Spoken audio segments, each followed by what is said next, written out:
Property bye करते समय क्या सावधानी बरते आदि।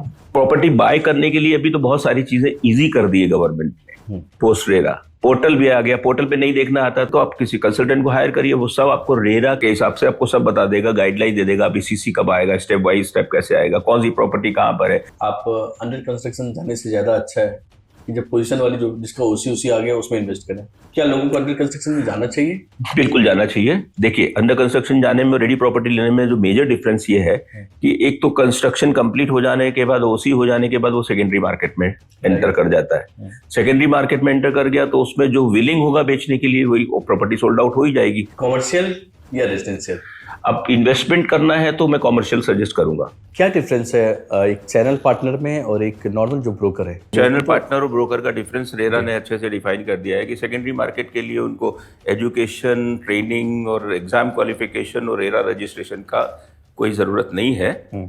और सेकेंडरी मार्केट में करने के लिए उनको रेंट का काम है, रीसेल प्रॉपर्टी सेल है, वो कर सकते हैं। तो आप कहाँ से ऐसे उनको दोनों को डिफाइन कर सकते हैं। और चैनल पार्टनर कैसे काम करता है, अगर मैं एक बता पाए लोगों को कि आप काम कैसे करते हैं? चैनल पार्टनर को एज पर रेरा गाइडलाइन हर डेवलपर के साथ में, डेवलपर को भी रजिस्टर करना पड़ता है चैनल पार्टनर को अपने पोर्टल पे कि ये चैनल पार्टनर्स उनके साथ में, उनके प्रोडक्ट के साथ में काम करते हैं। ऐसा भी कुछ छोटा नाम हम लोग अभी डिस्कस नहीं कर रहे, सब बड़े नाम थे। धोनी उसके ब्रांड एम्बेसडर थे। और ऐसे में अगर फ्रॉड हो जाए तो किस किस को अकाउंटेबिलिटी कहाँ कहाँ होती है? आम्रपाली में अगर धोनी को रियल एस्टेट का क्या मालूम है, धोनी को तो एडवर्टीजमेंट मिला, पैसा मिला, उसमें एडवर्टाइज कर दिया, बाद में उसको भी अकाउंटेबल किया गया है। एज ए चैनल पार्टनर आप कैसे बिल्डर की क्रेडिबिलिटी को जज करते हैं, पोटेंशियल को जज करते हैं? भले आज छोटा बिल्डर है बट ये बनेगा। वो क्वालिटी उन्होंने पहले क्या प्रोजेक्ट डिलीवर किए हैं वो भी देखना जरूरी होता है। हिमांशु जी, आपके हिसाब से रियल एस्टेट इंडस्ट्री का इंडिया में क्या फ्यूचर है? इंडिया में आप बोल रहे तो इंडिया में तो फ्यूचर लॉजिकली बहुत ब्राइट है।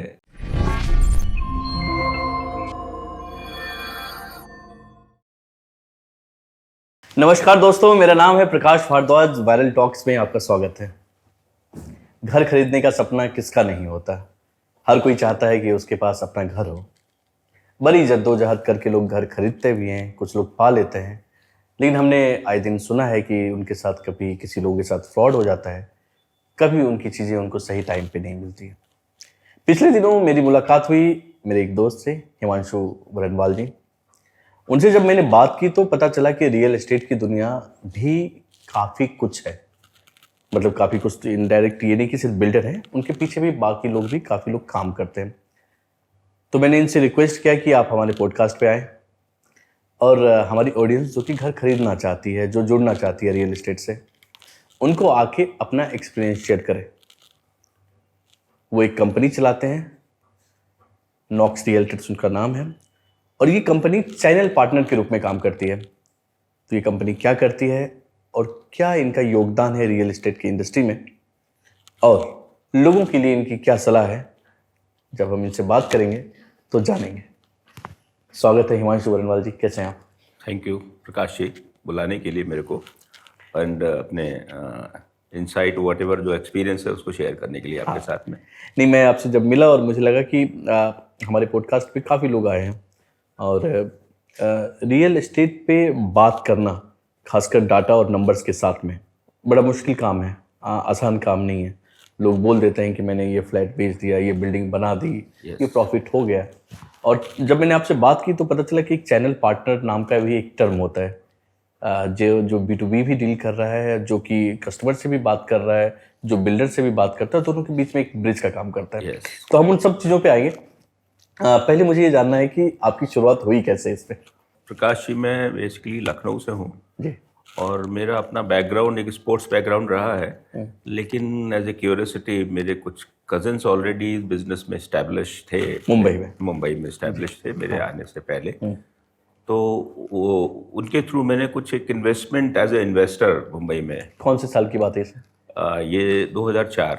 अच्छा, 2004-2005 वादवास का प्रोजेक्ट रघुरीला कांदिवली में लॉन्च हुआ था। तो उसमें मैंने कुछ इन्वेस्टमेंट करने के लिए कुछ अपना इन्वेस्टमेंट किया था। तो surprisingly within no time, because we come from the north, so Mumbai market कैसे वर्क करता है, मुंबई रियल एस्टेट कैसे वर्क करता है, उसका एक एक्चुअल एंड फैक्चुअल ग्लिम्स मुझे मिला अपने इन्वेस्टमेंट करने के बाद, उसको इन्वेस्टमेंट से रिटर्न अच्छा मिला। फिर मैंने ये सोचा कि उसको स्टडी, पूरा इंटायर मार्केट स्टडी करना और इसमें एज प्रोफेशन इसको टेकअप करने का मेरे दिमाग में एक स्लाइट पॉइंट आया उस पॉइंट पे, बट उसको जो रियलाइज हो पाया वो मैंने 2006 से किया। अच्छा, क्या डिफरेंस है एक चैनल पार्टनर में और एक नॉर्मल जो ब्रोकर है, डे टू डे ब्रोकर है, उन दोनों के बीच में? दोनों में डिफरेंस बेसिकली ये है कि जो हम ब्रोकर बोलेंगे तो ब्रोकर क्या सेकेंडरी मार्केट में, जैसे अभी रेरा ने डिफाइन कर दिया है और अच्छे से उसको, अच्छा। 2017 के बाद से। और अगर डिटेल में बता दें चैनल पार्टनर और ब्रोकर का डिफरेंस रेरा ने अच्छे से डिफाइन कर दिया है कि सेकेंडरी मार्केट के लिए उनको एजुकेशन, ट्रेनिंग और एग्जाम क्वालिफिकेशन और रेरा रजिस्ट्रेशन का कोई ज़रूरत नहीं है। और सेकेंडरी मार्केट में करने के लिए उनको रेंट का काम है, रीसेल प्रॉपर्टी सेल है, वो कर सकते हैं। तो आप कहाँ से ऐसे उनको दोनों को डिफाइन कर सकते हैं, ब्रोकर को, चैनल पार्टनर प्राइमरी मार्केट पर अंडर कंस्ट्रक्शन डेवलपर के जो प्रोजेक्ट होते हैं जो अंडर कंस्ट्रक्शंस में आते हैं, पोस्ट रेरा हो या पहले प्री रेरा भी होते थे, तो वो अंडर कंस्ट्रक्शन में तो उस समय तो ब्रोकर में कुछ डिफरेंस नहीं था। हाँ, 2017 के बाद से ब्रोकर और चैनल पार्टनर में ये डिफरेंस आ गया है, एजुकेटेड एंड लेस एजुकेटेड का डिफरेंस आ गया है। Educated but not qualified, you might not qualified कर सकते हैं, educated but not qualified for real estate, this is the RERA के अकॉर्डिंग। यस, रेरा के अकॉर्डिंग।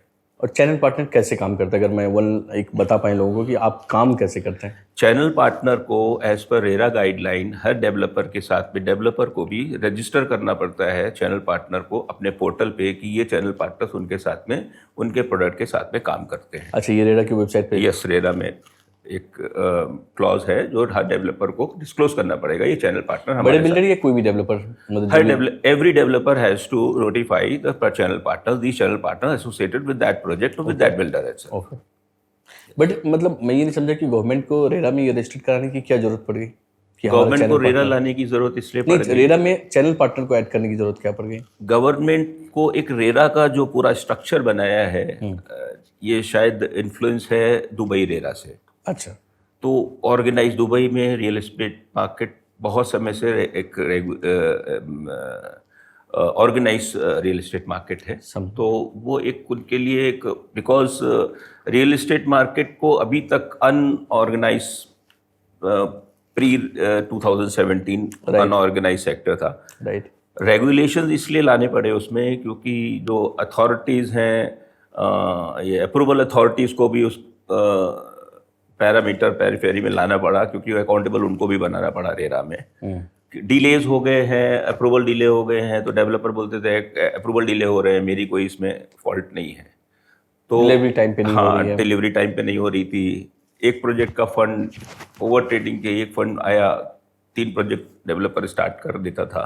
अब रेरा में उसको 70% एस्क्रो अकाउंट में रखना है, ओसी आने के बाद भी रियलाइज होगा, तो उसके प्रॉफिट्स जो है वो प्रोजेक्ट कंप्लीट हो जाने के बाद ही आने वाले हैं। तो वो एक रेगुलेशन आ गया है, इसलिए लोगों का ट्रस्ट डेफिनेटली आ जाएगा, टाइमली डिलीवरी भी आ जाएगी। रीडेवलपमेंट प्रोजेक्ट है या कोई नॉन रीडेवलपमेंट प्रोजेक्ट है, सारे के प्रोजेक्ट्स हैं वो भी टाइम डिफाइन हो जाते हैं।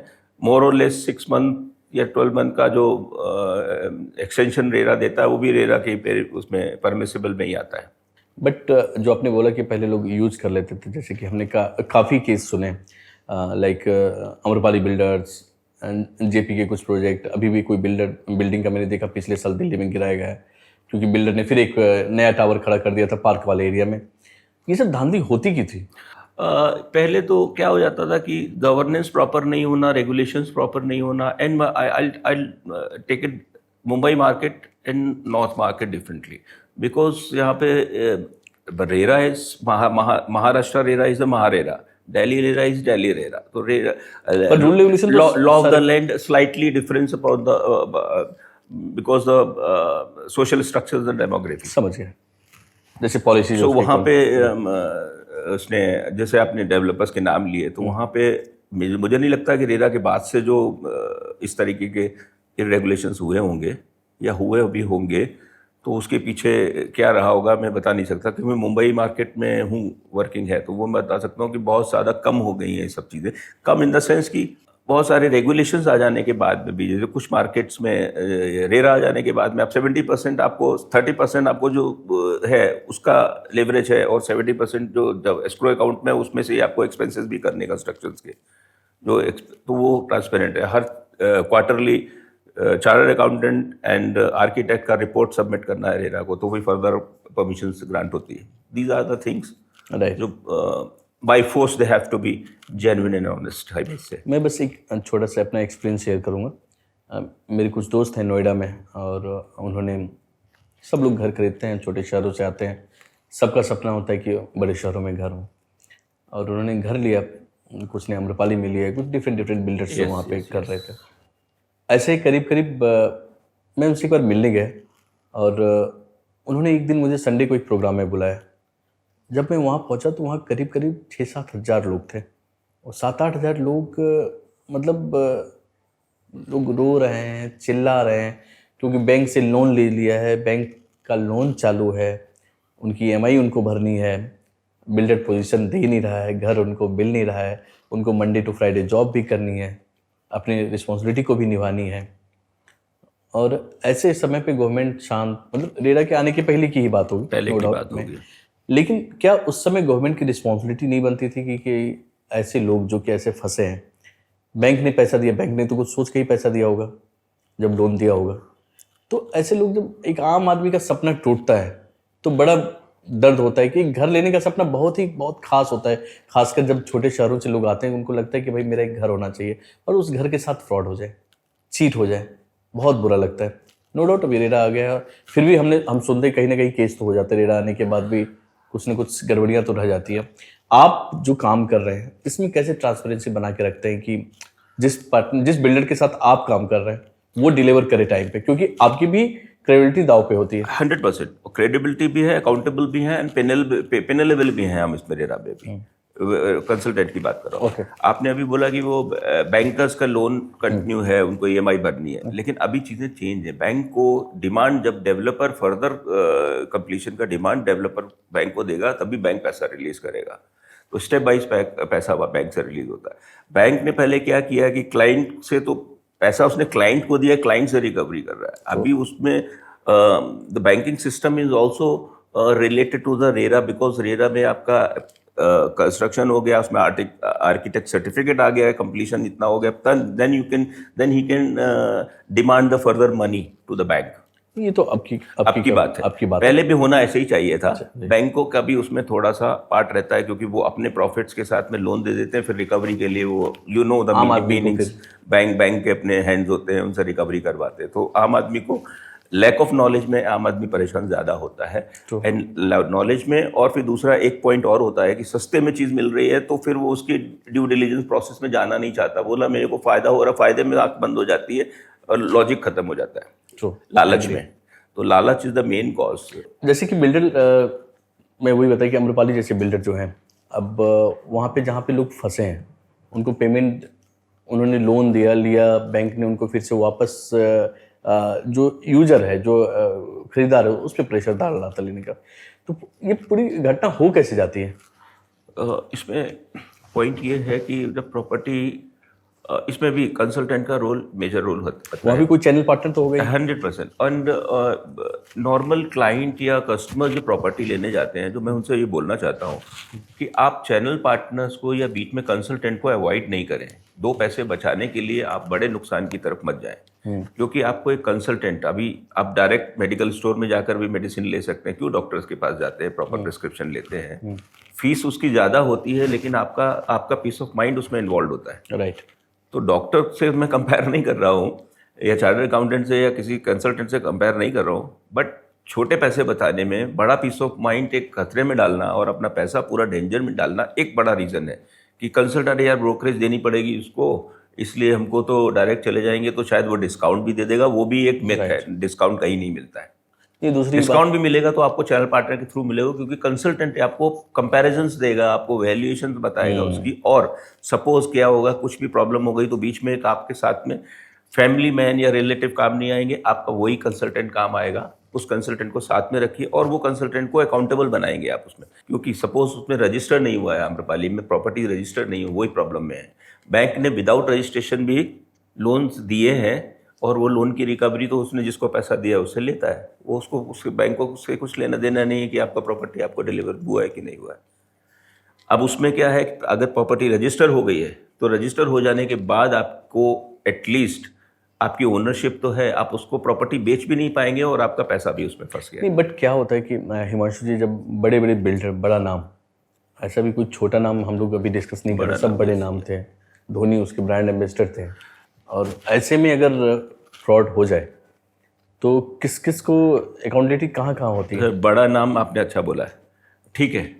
बड़ा नाम हो जाने का मतलब ये नहीं कि उसकी प्रैक्टिस वहाँ पे डाइल्यूट हो जाएगी या ड्यू डिलीजेंस या पेपर वर्क में कहीं कॉम्प्रोमाइज़ करेगा।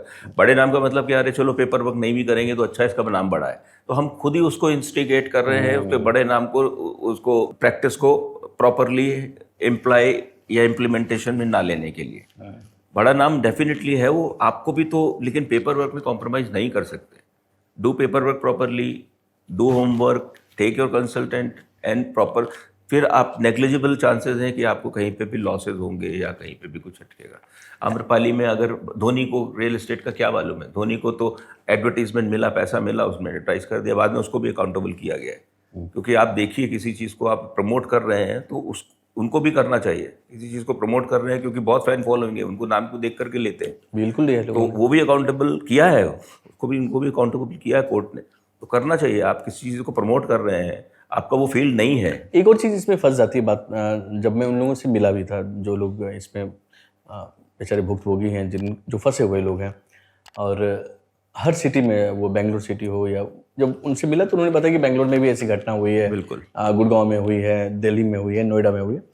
एक बड़ा अमाउंट जो बैंक ने दिया उनकी तो जिम्मेदारी उनके ऊपर आ ही रही है, और मान लो कल के डेट में कोर्ट ने कुछ जजमेंट अच्छा दे भी दिया उनके फेवर में, उनको प्रॉपर्टी भी मिल जाएगी और पैसे भी वापस कर दे बिल्डर।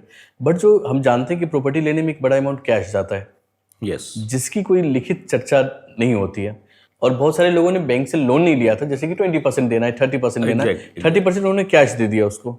एग्जैक्टली जो कैश पार्ट इन्वॉल्वमेंट है, मैं आपको बता दूं, कैश पार्ट इन्वॉल्वमेंट होता है वो भी सेफ होता है कि कैश पार्ट देखिए एक एक्स कैसे सेव करेगा बिल्डर को कैश? मैं आपको बताता हूँ, देखिए रेकनर वैल्यू मार्केट वैल्यू से ऑलवेज, मुंबई मार्केट में तो कम ही है, मैं और मार्केट की बात नहीं करता। रेकनर वैल्यू और मार्केट वैल्यू बता देता हूं। रेकनर वैल्यू का डिफरेंस ये हो जाता है, गवर्नमेंट के अकॉर्डिंग प्रॉपर्टी रजिस्ट्रार जो रजिस्ट्रार को डिक्लेयर करता है कि इतनी ये वैल्यू के नीचे आपको रजिस्ट्रेशन, कोविड पीरियड में उसको भी लिवरेज दिया गया था कि आप उसको रजिस्ट्रेशन के नीचे भी बेच सकते हैं। रेकनर वैल्यू, एक रेकनर वैल्यू गवर्नमेंट की होती है एंड मार्केट वैल्यू कुछ और होती है। तो Mumbai market is always as such की market value is much much higher than the reckoner value. तो वहाँ पे कैश पोर्शन के चांसेस तो रहते ही हैं। हाँ, एक रिनाउंड जो लिस्टेड डेवलपर्स हैं वहाँ पे कैश का ट्रांजैक्शन तो हो ही नहीं सकता है, प्रॉपरली नहीं है। जो नॉन रियल लिस्टेड है डेफिनेटली उसमें भी कैश इज एब्सोल्युटली, कैश देने के बाद में अगर आपने रिसीट उस अमाउंट की डिमांड रिसीट ले ली है तो भी कोई उसमें कोई प्रॉब्लम की बात नहीं, और इज रजिस्टर्ड प्रॉपर्टी करा दी, देन इट इज कंज्यूम्ड। आपने एक्स प्रॉपर्टी एक्स रेट में ले ली है, कैश तो आपने उसका प्रॉपर्टी का वैल्यूएशन के हिसाब से तो कैश दिया है, आपने कोई एक्स्ट्रा कैश नहीं दिया है जो कहीं पे चला जाएगा। आपने एक्स अमाउंट लिया है, एक्स अमाउंट का प्रॉपर्टी बाय किया है, उसका आपने डॉक्यूमेंट रजिस्टर किया है, absolutely safe, but get it registered as the transaction, whatever the transaction is. Avoid the cash transaction, ये मैं सजेस्ट करूंगा। अगर करते भी हैं तो उसको रजिस्टर कर लीजिए। रजिस्टर करने के बाद आप सेफ हो जाते हैं कि आपने क्या दिया था, जो भी दिया है प्रॉपर्टी। लोग रिवर्स करते हैं, पहले कैश दे देते हैं, पहले कैश दे देंगे, पहले क्या होता है वो साइमल्टेनियसली होना चाहिए, कैश दिया हो साइन कराए। इनफैक्ट होना चाहिए पहले जो अमाउंट है वो जाए रजिस्टर्ड हो, कैश वाला अमाउंट बाद में दे। बाद में हो ही नहीं सकता, और बाद में बिल्डर लेगा नहीं। बाद में इसलिए नहीं हो सकता कि आपने चेक दे दिया तो वो डिफाइन हो गया, अमाउंट ही डिफाइन हो गया ना। राइट। तो कैश तो पहले ही लेगा, और लेगा तो आप वो पहले मांग रहा है तो आप रजिस्ट्रेशन मांगो उससे। और रजिस्ट्रेशन क्लाइंट की बात करो, मैं क्लाइंट को रजिस्ट्रेशन मांगना है पहले, रजिस्ट्रेशन वो पहले विदाउट ओसी दे सकता है।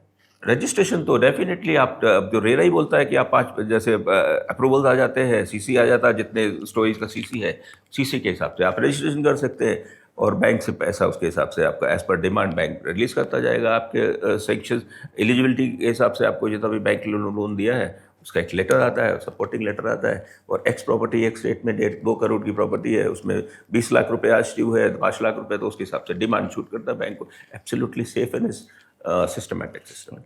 हम लोग देखते हैं कि कभी कभी बड़े बिल्डर फेल हो जाते हैं डिलीवर करने में, और कभी कोई छोटे बिल्डर भी काम कर जाते हैं।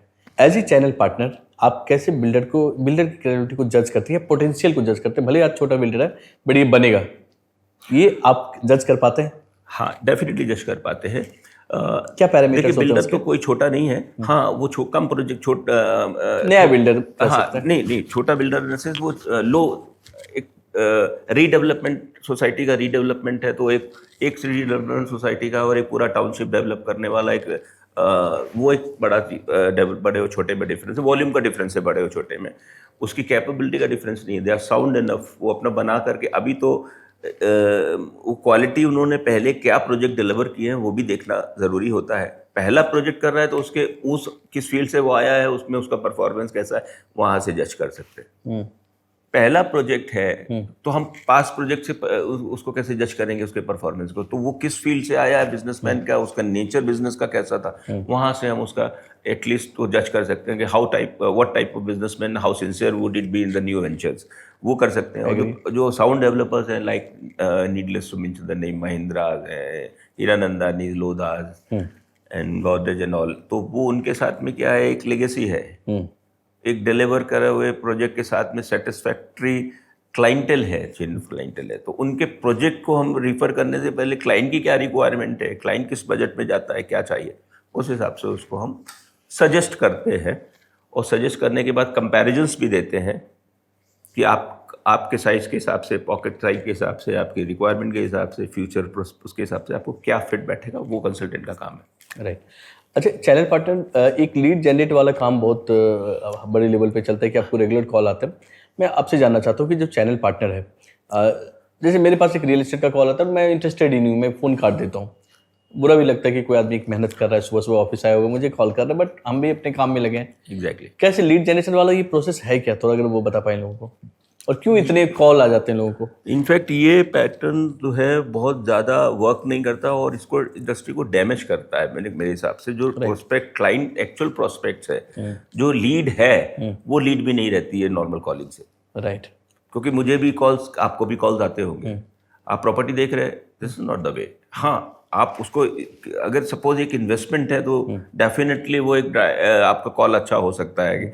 एक जो चीज़ मुंबई में इजीली अवेलेबल नहीं, 50 लाख रुपए में एक इन्वेस्टमेंट है, एक रिनाउंड डेवलपर या रिनाउंड चीज़ हम ऑफर करना चाहते हैं, तो वो सिलेक्टिवली है। और दूसरा क्या है कि लीड जनरेशन के लिए normal calling, general calling, cold calling is not working. अभी हो रहा है, लोग कर रहे हैं, और उसमें quality of callers plays a role. Quality callers की बहुत पुअर है। आप कैसे करते हैं काम, आपका चैनल? मेरे प्रोडक्ट में मेरा चैनल पार्टनर मॉडल के साथ में मैंडेट मॉडल भी है। हमारे साथ चैनल पार्टनर्स काम करते हैं, तो उनको लॉयल्टी प्रोग्राम में हम सारे अपने प्रोजेक्ट्स के साथ में उनको लॉयल्टी टैगिंग एक सिस्टम है, शायद नया होगा, जो लोग रियल एस्टेट वाले हैं वो समझ पाएंगे इस चीज़ को। अच्छा, ये टैगिंग कैसे रियल एस्टेट कंसल्टेंट को आता है, अगर आप बता दें तो। हाँ, बता ही दें लोगों को। बता दें। तो क्या है कि हमारे साथ में कंसल्टेंट, हमारे सीपी, दो आई एम सीपी, बट हमारे मैंडेट, हम सेल मैंडेट भी, जैसे आपने बोला कि डेवलपर अच्छा है लेकिन बड़ा नाम नहीं है, तो उन डेवलपर्स के हम मैंडेट लेते हैं, उनके प्रोजेक्ट सेल करके, उनको कॉमर्शियल्स डिफाइन करके उनको सेल करते हैं। तो हमारे साथ में कुछ 2000 ब्रोकर्स हमारे साथ एसोसिएट्स हैं वेरियस जगह पर। तो वो हमारे पास किसी भी फील्ड में कहीं पे भी काम, हमको सारी साइट के ऊपर एक टैगिंग प्रोग्राम देते हैं, मतलब उनके क्लाइंट की ब्रोकरेज हम उनको देते हैं। अब उसमें क्लाइंट जो सुन रहे होंगे वो सोचेंगे यार ब्रोकरेज तो मेरे ही पैसे में से जाती है, तो मैं डायरेक्ट जाऊँगा इनके पास में तो मेरे को डिस्काउंट मिलेगा। ऐसा बिल्कुल भी नहीं होता है। ये एक वेंडर कॉस्ट जैसे बोलते हैं। समझ गया। तो वेंडर कॉस्ट रहने वाली है। वेंडर कोई मिलेगी, आपको नहीं मिलेगा डिस्काउंट। ये कंफ्यूजन बंद कर दीजिए। ये इंडस्ट्री इसीलिए सफर करती है, क्लाइंट भी इसीलिए सफर करते हैं, सस्ता मिल जाएगा। नहीं साहब, ब्रोकर से प्रॉपर्टी तो पूछ लो कहाँ पर है, जाओ डायरेक्ट उनके पास में। तो ये प्रैक्टिस जब तक रहेगी तो वो अपने आप को चीट करने के लिए एक विंडो या डोर ओपन करते हैं। तो आप लोग पहले एक जितने भी ब्रोकर हैं उनका एक चेन होगा आपके पास में? यस है। प्लस आपके पास अपना डाटा भी होता है कि कस्टमर कौन इंटरेस्टेड है या नहीं? डेफिनेटली डेटा होता है, but data is never absolute and never organic. वो डेटा चेंज होता रहता है, आपकी नीड चेंज होती रहती है। हाँ, प्रॉपर्टी के लिए क्या हो जाता है, इन्वेस्टमेंट के लिए आप देख सकते हो, आपने एक घर परचेज कर लिया, एक लाइव हाउस लेना 2-3 करोड़ का फ्रीक्वेंट तो है नहीं कि आपने एक ऐसा कमोडिटी है, मोबाइल है जो 1 साल में चेंज करना है, मोबाइल के लिए कस्टमर फिर रेडी हो जाता है। क्लाइंट नहीं है, बट वो क्लाइंट जिसने परचेस कर लिया है तो उसको पहले कॉलिंग इसीलिए थोड़ा इरिटेटिंग हो गया है कि अब वो जो एक्चुअली जो प्रॉपर्टी बाय देख रहा है वो किस एरिया में देख रहा है, उसके लिए आपको डायरेक्ट उसको कनेक्ट करना वेरियस मीडियम से इंस्टेड ऑफ कॉलिंग ओनली। समझ गया। वो एक मीडियम हो सकता है। दूसरे उसको बताना कि हमारे पास ये है, उसके लिए ATL, BTL, TTL सोर्सेस हैं जो अपनी मार्केटिंग टर्म्स होती है, वो सब नॉर्मली अभी एक्सेप्टेड टर्म में सब समझते हैं, थ्रू द लाइन और बिलो द लाइन, न्यूज़पेपर से या आपने सोशल मीडिया से। अभी सोशल मीडिया छोड़ करके अभी conventional type of lead generation फिर से वापस आ रहा है। Conventional type of conventional newspapers, hoardings. आप न्यूज़पेपर होते थे, अभी न्यूज़पेपर कौन लेता है? नहीं, newspaper are back now. And holdings है, हम रोड पे चल देखिए होल्डिंग पे कितना पैसा है कंपनीज आज इन्वेस्ट कर रही है। पहले होल्डिंग वैनिश हो गए थे, पुराने होल्ड ऐसे लगे। अभी लाइव TV स्क्रीन्स हैं, राइट। सो इट मीन्स कि लोग अपने आप चीज़ को देख रहे हैं और आपके पास में अपने आप सेलेक्ट करते हैं कि what they want. Even then उसके बाद में भी कंसल्टेंट के पास जाना कंपलसरी है, वो आपको मार्केट की एक्चुअल पल्स और एक्चुअल सिचुएशन दे सकता है। और कंसल्टेंट आपको 2-3 ऑप्शन भी दे सकता है। 2-3 ऑप्शन नहीं, बहुत सारे ऑप्शन देता है। वो जस्टिफाई करता है अपना जो ब्रोकरेज। हाँ, आप तो इनफैक्ट अंडर कंस्ट्रक्शन में क्लाइंट कोई ब्रोकरेज नहीं देता है, लेकिन उसको क्या है कि जो बिल्डर ब्रोकरेज उसको देता है वो बहुत छोटी सोच है क्लाइंट की, कि वो बिल्डर उसको ब्रोकरेज दे रहा है, वो मुझे डिस्काउंट कैसे मिल जाए, मैं डायरेक्ट डेवलपर के पास चला जाऊँ। वो उसमें वो ट्रैप में आ जाता है, वो नहीं करना चाहिए। ये एक वन लाइनर है। जो प्रॉपर्टी लेना चाहते हैं या इन्वेस्टमेंट करना चाहते हैं, उनको एक कंसल्टेंट या वेरियस कंसल्टेंट, एक प्रॉपर्टी एक कंसल्टेंट से देख ले, उसमें मिसमैच नहीं करें, क्योंकि 2 लाख रुपए बचाने के लिए वो 2 करोड़ का स्टेक ले रहे हैं, राइट। और वो 2 लाख उनके बच भी नहीं रहे क्योंकि वो दे नहीं रहे। वो तो ये एज्यूम कर रहे हैं कि डेवलपर इनको 2% देगा, वो 2% इसको नहीं मिलना चाहिए, वो मैं डिस्काउंट ले लूँ। उसमें फंसते हैं वो गलत एक प्रैक्टिस है। वो नहीं ना समझी है, गलत नहीं बोलूंगा मैं, क्योंकि हाँ ना समझी, हर कोई 2 पैसे ना समझी और ना समझी में वो अपना ही नुकसान करते हैं। राइट। 2 पैसे बचाना चाहते हैं उसमें नहीं है, वो उस सिस्टम का पार्ट है। वेंडर कॉस्ट, मैंने बोला ना आपको, वेंडर कॉस्ट है। अभी एक शू लेने के लिए हम बाटा का फैक्ट्री में नहीं जाएंगे, हम रिटेलर से लेंगे तो रिटेलर का मार्जिन आ गया ना उसमें। तुम शोरूम में गए तो शोरूम में AC चला रहा है, उसका स्टाफ है, एक्सपेंसेस हैं, जस्टिफाइड एक्सपेंसेस हैं। अब आप बोलोगे मैं वहाँ से फैक्ट्री से जाके ले लूँगा पैसे बचाने के लिए, तो दिस इज नॉट लॉजिकल, बिल्कुल भी लॉजिकल नहीं है। And harmful to them itself, system को डैमेज कर रहा है और उनको खुद को, बायर को डैमेज कर रहा है।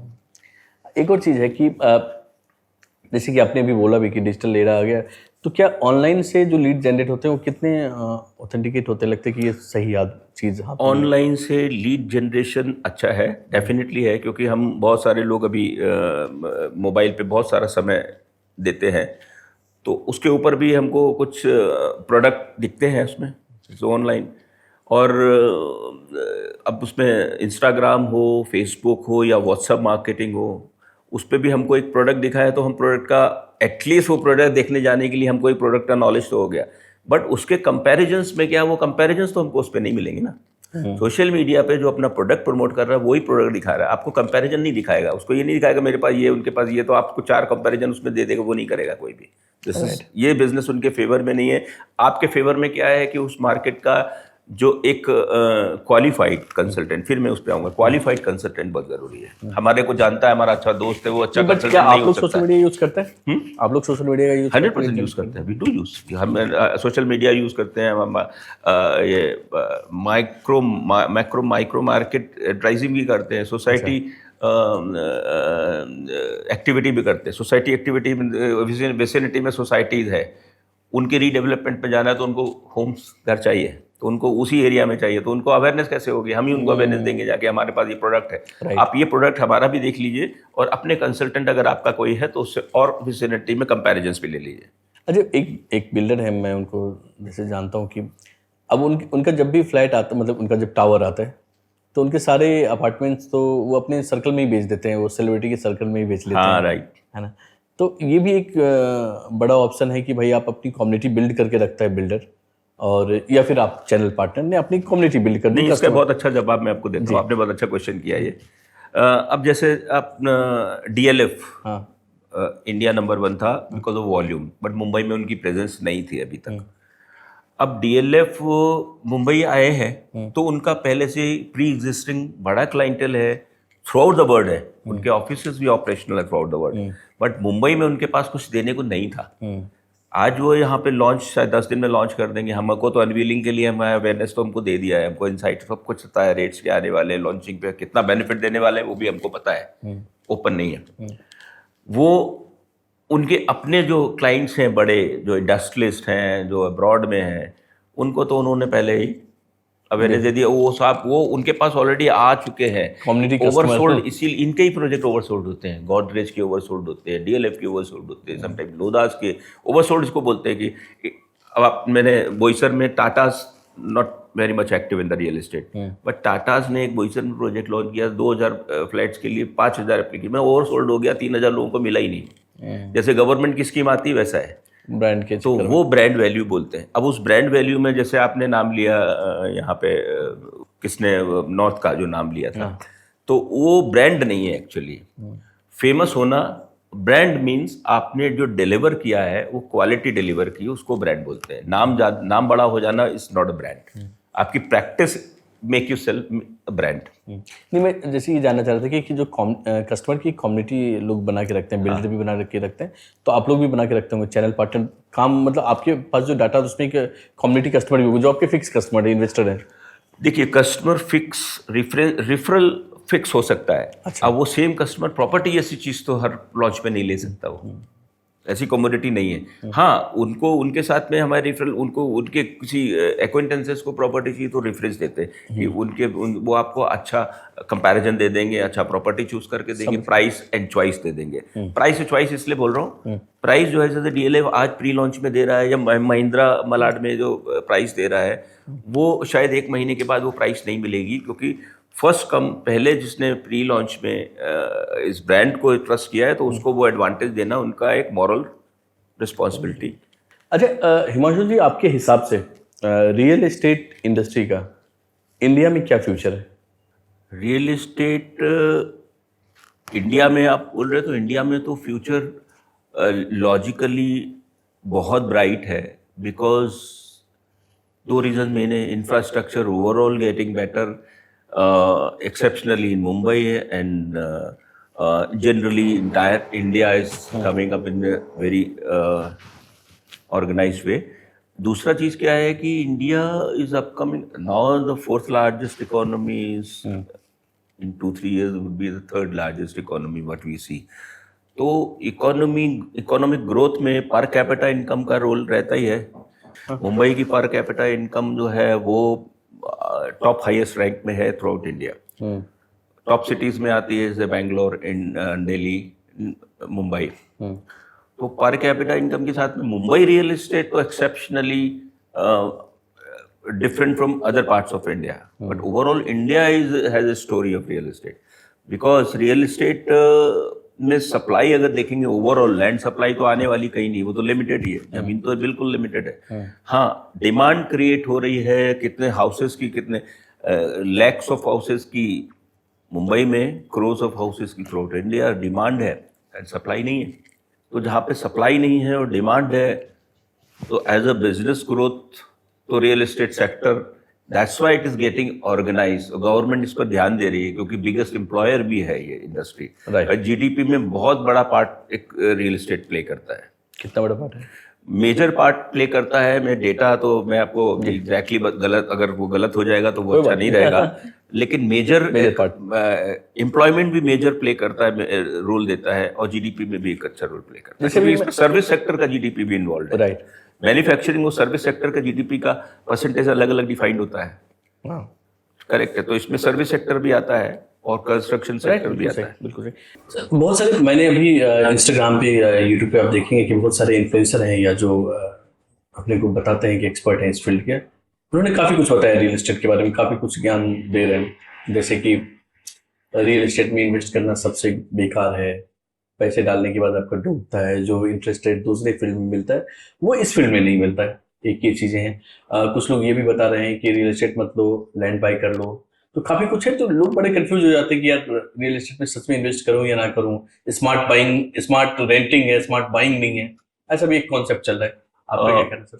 देखिए, एडवाइस कभी कभी इन्फ्लुएंसर्स को हम ये बोलते हैं कि इन्फ्लुएंसर्स कभी कभी उनके वेस्टेज इंटरेस्ट हो सकते हैं पर्टिकुलर चीज में। जैसे किसी एक मेरे पॉडकास्ट देख रहा था, वो पर्टिकुलर वो लैंड एक जगह बता रहा था, वो कह रहा था वहां पे प्लॉटिंग का काम आप शुरू कर दीजिए, 10% आप फार्मर से ले लीजिए, फिर दूसरी जगह बेच दीजिए, फिर जब पैसा आपके पास आ जाए तो 10%।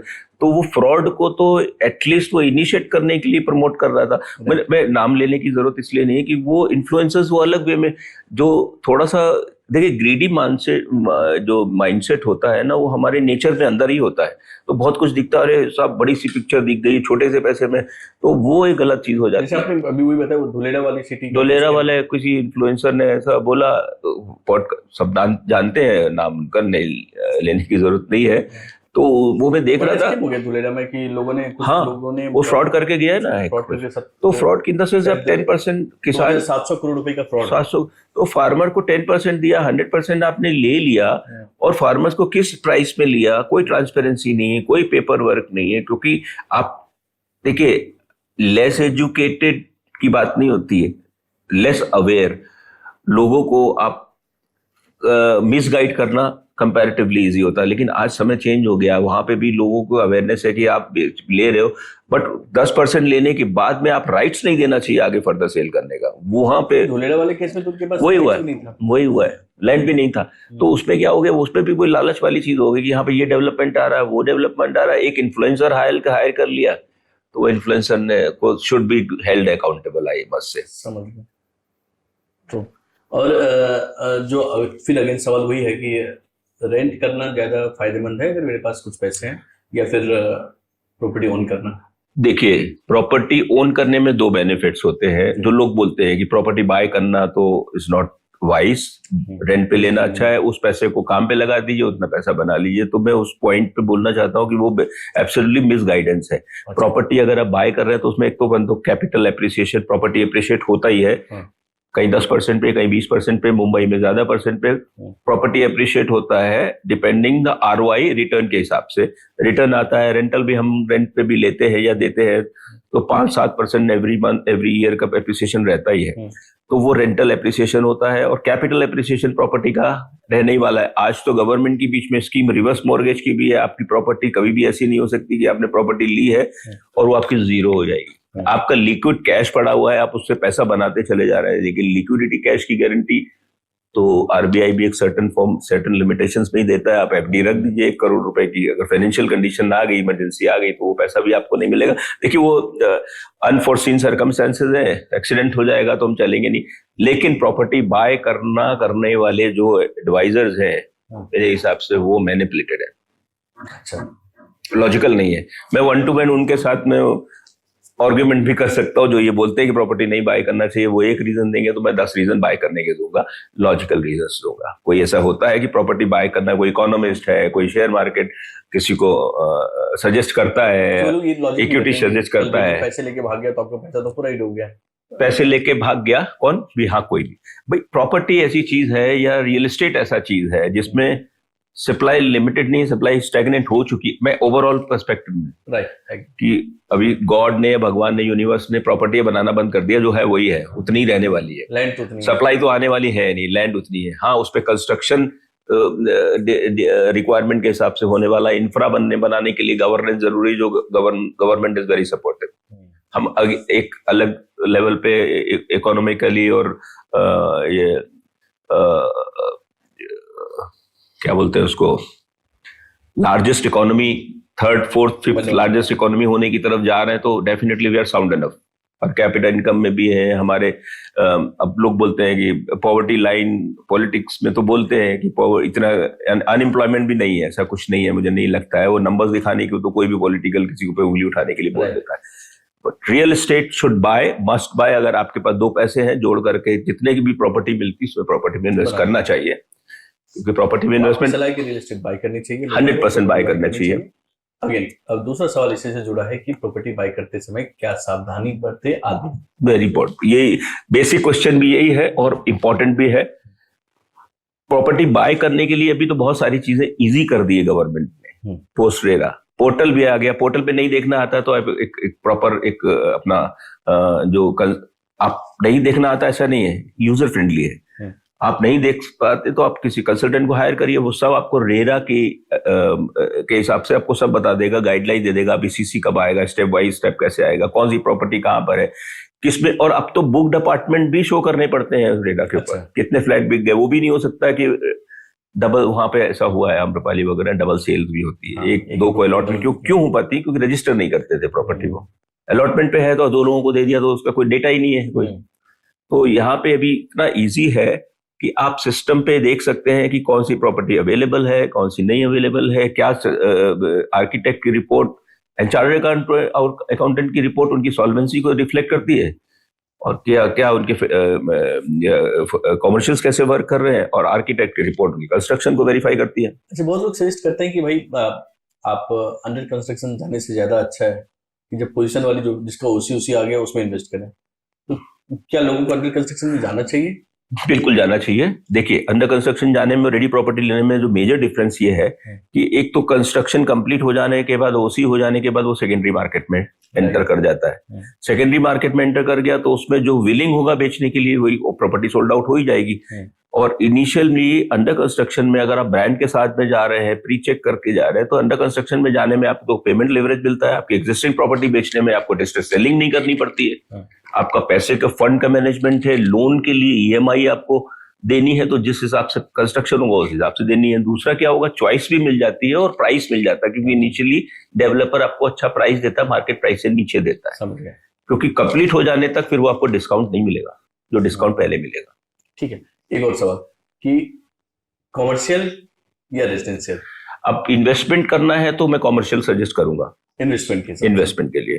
किसी को इन्वेस्टमेंट प्रॉपर्टी में करना है तो कॉमर्शियल में रिटर्न हायर है, क्योंकि उसमें कोई भी रेकनर रेलेवेंट हो जाता है, इररेलेवेंट हो जाता है। अच्छा, क्योंकि उसमें मार्केट की वैल्यू है, रेंटल डिमांड के ऊपर डिपेंड करता है। अभी बोरीवली में या महावीर नगर में जो शॉप्स हैं वो 1.5-2 लाख रुपए पर स्क्वायर फीट की है, जो शायद कहीं पर भी रेट नहीं होगा। लेकिन एरिया कौन सा है, कांदीवली का है। तो वहां पे इन्वेस्टमेंट का रेंटल भी वैसे ही है, 400, 500, 600, 700 रुपए का रेंटल है। तो क्या होता है कि उसमें रिटर्न प्रोपोर्शनेटली रेजिडेंशियल से ज्यादा है। 30 पैसे का अगर 3 पैसा रिटर्न आता है रेजिडेंशियल में, तो 60 पैसे का रिटर्न मिलता है कॉमर्शियल में। तो उसमें डिफरेंस है।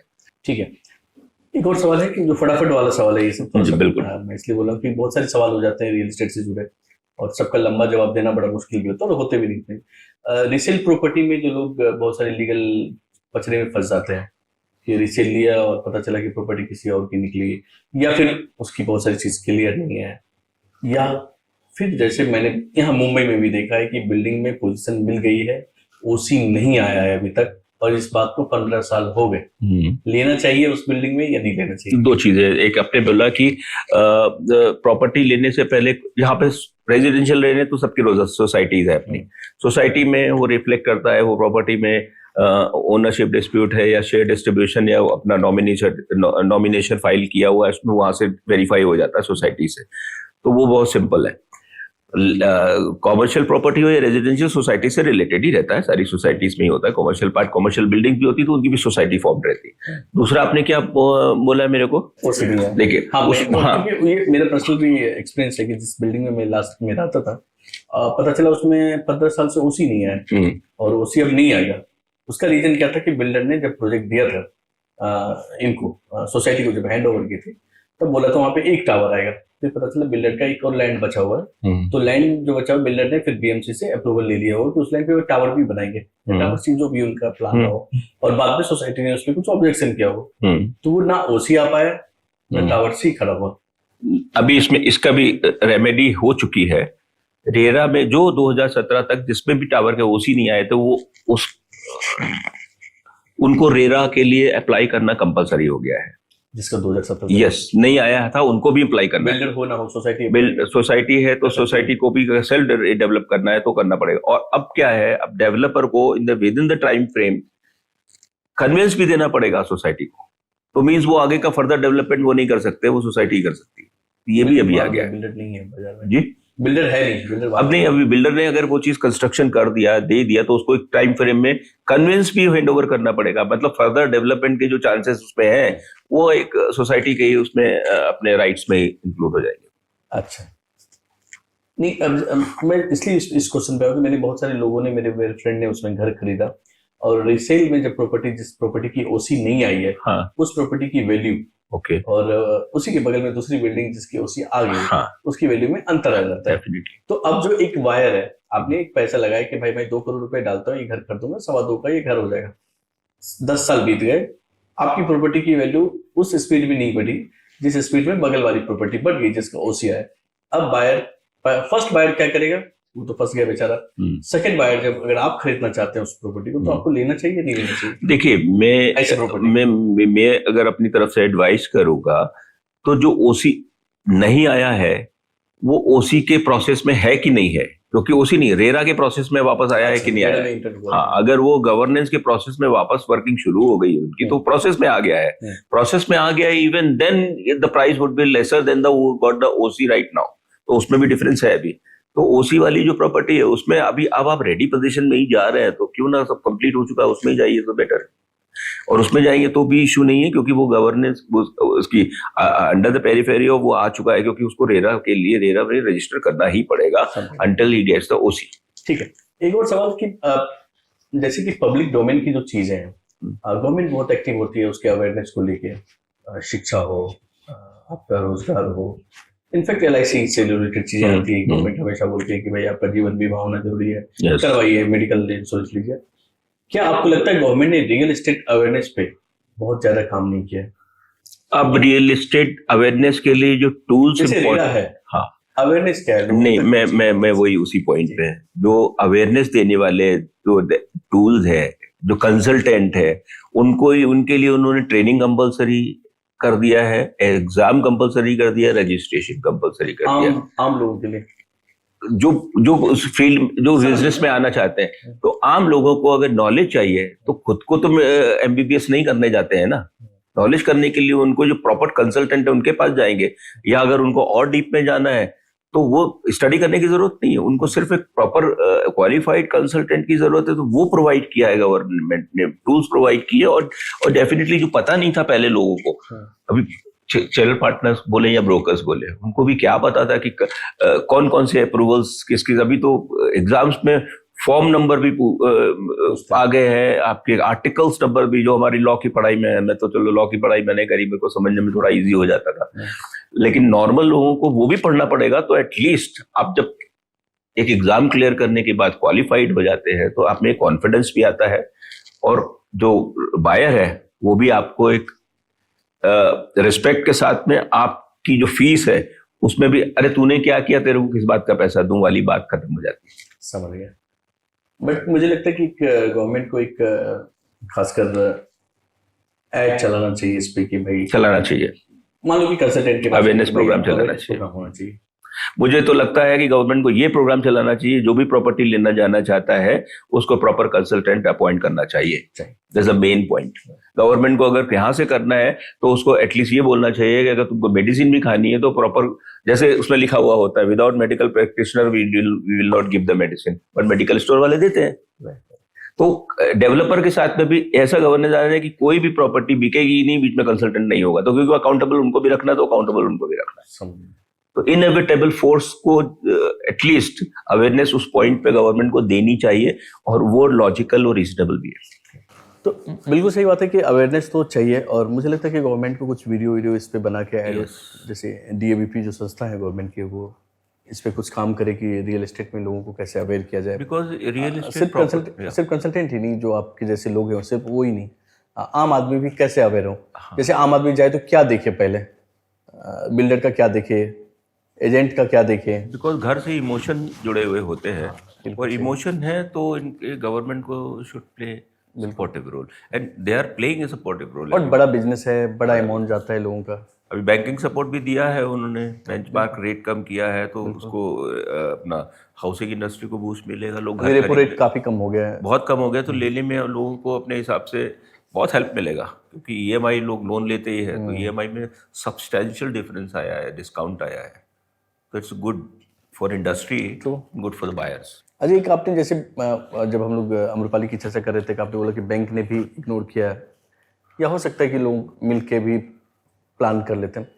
ऐसी भी पॉसिबिलिटी है कि चैनल पार्टनर भी मिल जाए, वो भी कुछ प्रोजेक्शन अलग दिखाए, बिल्डर भी मिल के कुछ गलत हो कर लें उपभोक्ता के साथ या जो खरीदार है उसके साथ में। नेक्सस की बात कर रहे नेक्सस हैं की आप। बात, इसकी पॉसिबिलिटी है कि दोनों कोई चैनल पार्टनर या ब्रोकर बिल्डर नेक्सस तभी हो सकता है जब आपके ग्रीड होगा ना, आप बोलोगे कि मार्केट वैल्यू से नीचे कुछ चीज़ मेरे को सस्ते में मिल जाए, कोई पैसा कोई बहुत आप समझ रहे हो कि लॉजिकल आपकी डिमांड है, और इवन देन वो बिल्डर एग्री कर रहा है वो चीज़ देने के लिए, तो वो कहीं ना कहीं आपके पैसे को मिसयूज़ करेगा और आपके पैसे की सिक्योरिटी वहाँ पे डाउटफुल हो जाती है। क्योंकि जो इस चीज़ का जो प्राइस नहीं है वो प्राइस आप दे रहे हो, तो वो प्राइस वो प्रॉपर्टी बनेगी तो उस नेचर में उस वैल्यू की नहीं बनेगी जो वैल्यू आपने दी ही नहीं है।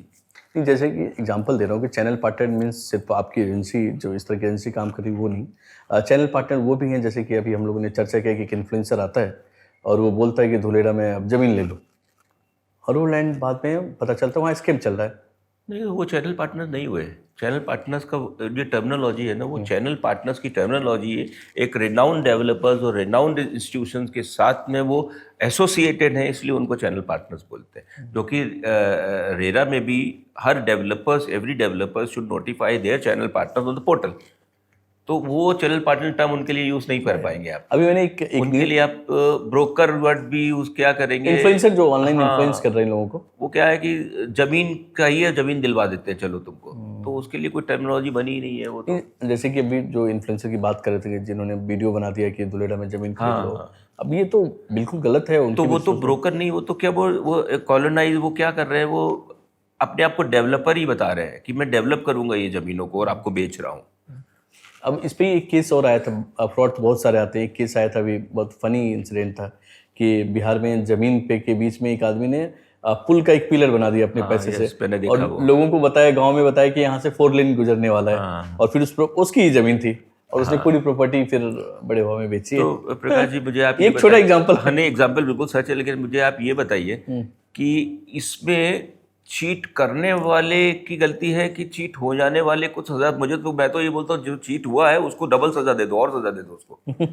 क्योंकि उसने एक प्रेसिडेंट सेट कर रहा है, 4 लोगों को और वो इन्फ्लुएंस कर रहा है, खुद तो उसने गलत किया अपना पैसे का लॉस किया, 4 लोग और उसके इन्फ्लुएंस में जो जानने वाले होंगे, जिन लोगों ने उस पर रिलाई किया होगा कि मेरे भाई ने पैसा लगाया है, मेरे कज़न ने लगाया, चल मैं भी लगा देता हूँ, तो उनका क्या, उनका तो कोई उसमें जजमेंट भी नहीं था, डिसीजन भी नहीं था। उन्होंने भाई को देखा, उसने लगाया तो उसने भी लगा दी। गलती उनकी भी, इग्नोरेंस है उनकी।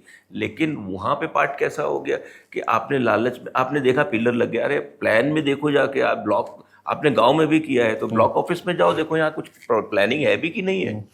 ब्लॉक ऑफिस में जाओगे, बीडीओ ऑफिस, वहाँ छोटे लेवल पे भी ऑफिसर्स होते हैं जो बताएंगे आपको डेवलपमेंट क्या हो रहा है। नहीं, लोग क्या होता है, अवेयर होते नहीं इतने, खासकर पैसा डालने से पहले आपको अवेयर होना पड़ेगा। जी।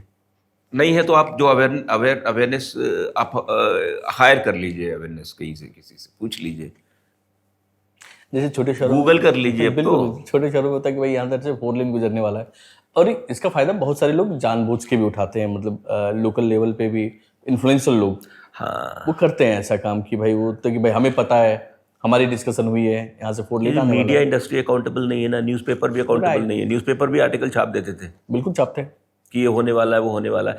ठीक है, आप अथॉरिटी के पास जाइए। अब क्यों इन्फ्लुएंसर के बाद में फर्स्ट स्टेप आपने इन्फ्लुएंसर से सुना, आपने न्यूज़पेपर से न्यूज़ मिली, न्यूज़ के बाद दूसरा स्टेप लोगे, हार्ड एंड मनी है, हार्ड एंड मनी देने के बाद आप सेकंड लेवल पे जाओगे, नहीं जाओगे फिर आप बोलोगे कि गवर्नमेंट की गलती थी, ये तो उसकी गलती थी। कैसे? जैसे मैं न्यूज़ की बात करूँ, न्यूज़ में का तो बिल्कुल नो डाउट कोई क्वान्टिटी अभी आ नहीं रही है। बहुत सारी न्यूज़ देखता हूँ कि बिल्डर ने यहाँ पे एक्वायर कर ली लैंड, या इसके साथ पार्टनरशिप कर ली, ये न्यूज़ छपा देते हैं, या आईपीओ आने वाला है, आईपीओ वाला एक नया ट्रेंड चला कि आईपीओ आने वाला है इस बिल्डर का। अब लोग देखो, अगर आपने प्रॉपर्टी बाई नहीं की, शेयर भी बाई कर रहे हैं, तो इनडायरेक्टली इन्वेस्ट तो आप कर ही रहे हैं उस कंपनी में कहीं ना कहीं। उसमें भी न्यूज़ डिस्काउंटिंग काम आती है, न्यूज़ आती है, पता चलता ही है अभी इस कंपनी को वो टेक ओवर करने वाला, ये टेक ओवर करने वाला, बाद में डिनाइल भी आ जाता है इकोनॉमिक टाइम्स में कि ऐसी कोई मीटिंग नहीं चल रही है। वो रेट बढ़ चुके होते हैं पहले, अगर आप तक न्यूज़ आएगी ही नहीं, एक्चुअल न्यूज़ होगी तो वो मार्केट में जब आपको शेयर ऊपर दिखेगा तो इट्स ऑलरेडी डन। तो वो चीज़ है, होती है डेफिनेटली। उसमें क्या हो जाता है, गवर्नमेंट तो या रेगुलेटरी, बस सजा आपके क्राइम करने के बाद देगी ना, क्राइम तो हो गया, आपका तो लॉस हो गया, उसके पहले तो आपको अलर्ट रहना पड़ेगा। गवर्नमेंट क्या करेगी, वो आपने एज पर नॉर्म्स काम नहीं किया है, आपने वहाँ पे पिलर दिखा के फ्रॉड में उसको अकाउंटेबल करेगी। अकाउंटेबल करने के लिए जो जिसको पैसा गया उसका पैसा आने के लिए फिर वो बंदा ट्रेस भी हो। अभी बड़े बड़े लोग तो बाहर चले जाते हैं, यहाँ लाना मुश्किल हो जाता है। तो वो तो आपको ही ध्यान रखना पड़ेगा कि इस पैसे को, इसके लिए मैं बार बार अब वो बोलता हूँ। 2700 करोड़ वाले को ढूंढ रहे हैं लोग, लेकिन वो गायब हाँ, कोई मिल नहीं तो रहा। वो अब उसमें कंसल्टेंट तो था नहीं, वो तो खुद बेच रहा था, इधर से लिया उधर से बेच रहा, तो उसने प्रोडक्ट बेचने वाला बंदा था, वो रियल एस्टेट में वो चीज़ वो बेच रहा है, उसके बीच में कोई दूसरा बंदा उसने रखा ही नहीं होगा, वो डायरेक्ट सेलिंग कर रहा था, काउंटर लगा के काउंटर लेके चला गया। गायब है, यही हुआ ना, गायब है इंडिया से। दुकान बंद, दुकान खोली, दुकान बंद करी, उसमें रियल एस्टेट कंसल्टेंट और रेरा वेरा किसी का रोल ही नहीं। अच्छा, जो अपने ये चैनल पार्टनर की जो चीज़ बात कर रहे हैं हम लोग, क्योंकि प्रॉपर्टी इतनी बड़ी चीज़ है और इसको बेचना इतना आसान काम नहीं है, बहुत सारे पैरामीटर्स इस पे लगते हैं। आपको लगता है कि इसकी एक पढ़ाई होनी चाहिए प्रॉपर, जैसे कि MBA लोग करते हैं, उसमें इसकी पढ़ाई ये होनी चाहिए? क्वेश्चन आपका बहुत अच्छा क्वेश्चन है, और ये क्वेश्चन इसीलिए ज़रूरी था कि जो लोग नए जनरेशन जो रियल एस्टेट में आना चाहते हैं उनको बिल्कुल आना चाहिए, क्योंकि उसके लिए अभी वो फ्रेमवर्क भी रेडी हो गया है। मुंबई में नासिमोज इंस्टीट्यूट अभी बिजनेस मैनेजमेंट प्रोग्राम्स दो साल के MBA स्टार्ट हो चुके हैं। MIT में various universities are offering the educated MBA courses In for real real estate. Yes, real estate is no more a non-educated cup of tea. मतलब cup of tea तो education का, अभी educated लोग with respect आप real estate को join कर सकते हैं और एक कैरियर बिल्ड कर सकते हैं, वो एक अपॉर्चुनिटी है। और यंग जनरेशन को डेफिनेटली इसको वन ऑफ द ऑप्शंस में ट्रीट करना चाहिए। जैसे प्रोफेशन में पहले तो 2-3-4 प्रोफेशन जो होते थे, कोई CA, advocate, doctor, engineers, doctors के बाद कुछ नहीं। अभी तो बहुत सारे फील्ड्स हैं, real estate field at par है। तो स्ट्रॉन्ग कंसल्टेंट बिजनेसेस के लिए आप पैसे को भूल जाइए, लेकिन इसमें मोनोटोनी बिल्कुल भी नहीं है। जो पहले लोग को लगता था कि इस फील्ड में तो मोनोटोनी है साहब, कि क्या है, घर दिखाया, घर बेचा है, ये थोड़ा सा लो स्टैंडर्ड काम होता था। नहीं, वो ऐसा कुछ नहीं रह गया है अभी इसमें भी बहुत कुछ करने के लिए है, बहुत कुछ आप अपने नए आइडियाज़ इम्प्लीमेंट कर सकते हैं। और करने के लिए तो आप सिर्फ इंडिया में नहीं, आप पूरी दुनिया में काम कर सकते हैं रियल एस्टेट के साथ में, मुंबई में रहने के बाद में। समझ गया मैं। आप ऐसा कोई कोर्स प्लान कर रहे हैं, जैसे कि मतलब आपके जो आपके जो एम्प्लॉय हैं या आपसे जो जुड़ना चाहते हैं, या आपसे जो जुड़ नहीं भी पा रहे हैं मुंबई में, ऑफलाइन जुड़ना चाहते हैं, ऑनलाइन जुड़ना चाहते हैं कहीं से, तो उनको ट्रेनिंग देने का कुछ प्रोग्राम आपके पास है? ट्रेनिंग देने के लिए जो एग्जैक्ट जो कोर्सेस डिज़ाइंड ऑलरेडी किए गए हैं, हर स्टेट के सबके अपने रेगुलेटरी अथॉरिटी है, सब जगह के एग्ज़ाम्स हैं। हाँ, आप उस जगह पे काम करने के लिए आपको उस पर्टिकुलर जगह का रेरा ज़रूरी है। जैसे मैं आपको बताऊं एग्जांपल, जैसे दिल्ली से DLF आया है मुंबई में, तो मैंने देखा ये 4 जनवरी को एग्ज़ाम था यहाँ पे रेरा का एग्ज़ाम। बहुत सारे लोग दिल्ली से एग्ज़ाम देने महारेरा का एग्ज़ाम दिया उन्होंने आके, महाराष्ट्र का। यस, क्योंकि उनको महाराष्ट्र में काम करना है, बॉम्बे में काम करना है, तो उनको महारेरा पे। और फील्ड एक्सपीरियंस कितना काम आता है? जैसे कि आप बॉम्बे के रियल एस्टेट में हो, दिल्ली के रियल एस्टेट में, तो लोगों की मेंटलिटी, खरीदने की पावर, परचेजिंग कैपेसिटी सब डिफरेंट होती है, तो वो कहाँ पे काम, वो आप बेहतर समझते होंगे जो मुंबई वाले हैं। हाँ, देखिए, Mumbai real estate is the more organise than other places in India. वहाँ पे अभी भी लोकल नेता इन्फ्लुएंस करते हैं, और छोटी जगह पे जाएंगे तो और लोग इन्फ्लुएंस। छोटी जगह पे तो खुला बोला जाए कि रियल एस्टेट मतलब गुंडे, फाइट, लड़ाई झगड़े। छोटी जगह पे अगर वो किसी प्रधान ने बोल दिया या किसी लोकल MLA ने ऐसे बोल दिया कि नहीं सर, अरे इसका प्रॉपर्टी लोन अच्छा है ना, तो वो ले लेंगे। वो भी पेपर चेक नहीं करेंगे, लेकिन करना चाहिए वहाँ पे का। नहीं, और छोटे शहर में ब्रोकरेज, मैं जानता हूँ कि छोटे शहरों की जो हालत है, हालात ऐसे हो गए कि छोटे शहरों में चूंकि अब ज़मीनें कम हो गई हैं और बेरोजगारी है, तो लोग लगभग युवा जो हैं, यूथ जो हैं, वो ब्रोकर बने हुए हैं।